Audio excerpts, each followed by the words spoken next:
I've been doing this a long time, and people always ask what was crab fishing like in the beginning, and I've got a story that's a pretty good example why I am who I am and why things work on my boat like they do.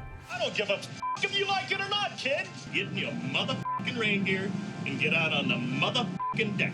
My very first season, I was working for these guys out of Oregon, and I was working as hard as I can as a greenhorn, and we all know that greenhorns never work hard enough, and one thing led to another, and I'd just gotten fed up, and I'm a good-sized guy, and I barked at the deck boss who was coiling.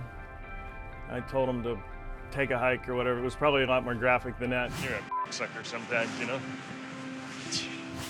And as he was coiling, and he was coiling by hand because coilers weren't invented then, he skipped one coil session, punched me in the forehead so hard that the top of my head hit the deck, went back, continued the coil, turned and looked at me and said, "You never cuss out the deck boss." And people say that we're a little wild on the show now. I will punch you in the face. I don't think the show could have even been filmed when I first started crabbing, because it was a tough bunch of guys, and there was a chain of command, and if you were on the bottom, you never opened your mouth. And anymore, it's almost like we have an HR department. So people wonder why I am like I am, but that was my start in fishing.